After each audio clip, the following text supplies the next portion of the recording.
అందరికీ నమస్కారం అండి. శ్రీ మహాసుబ్రహ్మణ్య వేద వేదాంగ విద్యాపీఠం 2018న ప్రారంభమయ్యి ఇద్దరు విద్యార్థులతో ప్రారంభమయ్యి ఈ రోజున 82 మంది విద్యార్థులు 8 గురుగారులతో నడపబడుతోందండి. మన వేద పాఠశాలలో ఋగ్వేదము, కృష్ణయజుర్వేదము, సంస్కృతము అభ్యసించడం జరుగుతోంది. ఆకేళ్ళ హరిశంకర్ గారిని ఆయన నిర్వహణ చేస్తున్నారు. అందరూ విద్యార్థులు ప్రాతకాలం 5 గంటలకి లేస్తారండి. 6 గంటలకి సంధ్యావందనం, ప్రాతః సంధ్యావందనం చేసుకుంటారు. అగ్నికార్య కార్యక్రమం చేస్తారు. ఆ తర్వాత రుద్రాభిషేకం చేస్తారు. లోక కళ్యాణార్థమై రుద్రాభిషేకం చేస్తారు. రుద్రాభిషేకం జరిగిన తర్వాత విద్యార్థులందరూ బ్రేక్ఫాస్ట్ చేస్తారండి.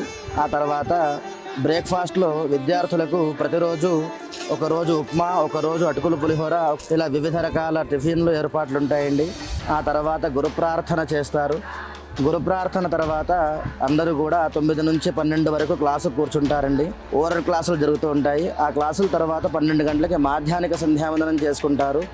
మాధ్యాహ్నిక భోజనము. ఆ తర్వాత 2 నుంచి 5 వరకు మళ్ళీ క్లాసులు ఉంటాయండి. కక్షల తర్వాత 5 నుంచి 6 వీళ్ళు ఆడుకుంటారండి.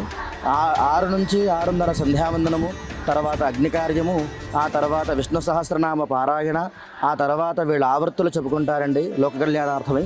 ఆ తర్వాత 8 గంటలకి భోజనం చేస్తారు. 8:30 నుంచి 9:30 వరకు వీళ్ళకి హోంవర్క్ ఉంటుందండి. ఆ హోంవర్క్ అయిన తర్వాత వీళ్ళు పడుకుని పోతారండి. ఇది రోజువారీ దినచర్య వీళ్ళది. ఇక్కడ గోశాల ఉంది. గోశాలలో 6 ఆవులు, 7 దూడలు ఉన్నాయండి. ఆ ఆవుకు సంబంధించిన పాలతోనే విద్యార్థులకి పెరుగు, మజ్జిగ, నెయ్యి ఏర్పాట్లు ఉంటాయండి. ఈ 8 ఏళ్ల నుంచి నిర్విఘ్నంగా వేద పాఠశాల నిర్వహణ జరుగుతోంది. కానీ ఈ మధ్యకాలంలో దాతల సహకారం తగ్గడంతో వేద పాఠశాలకి కొన్ని ఆర్థిక సమస్యలు ఏర్పడ్డాయండి. కావున దాతలు, ఆసక్తి ఉన్న భక్తులు, వేదం పట్ల ఆసక్తి ఉన్న ఆస్తికులు అందరూ కూడా సహకరించవలసినదిగా ప్రార్థిస్తున్నామండి. వేద పాఠశాల అకౌంట్ నంబర్ అవి పెట్టడం జరుగుతోంది. ఆ అకౌంట్ నంబర్కి సహకారం చేయవలసినదిగా ప్రార్థిస్తున్నామండి. నమస్కారం అండి.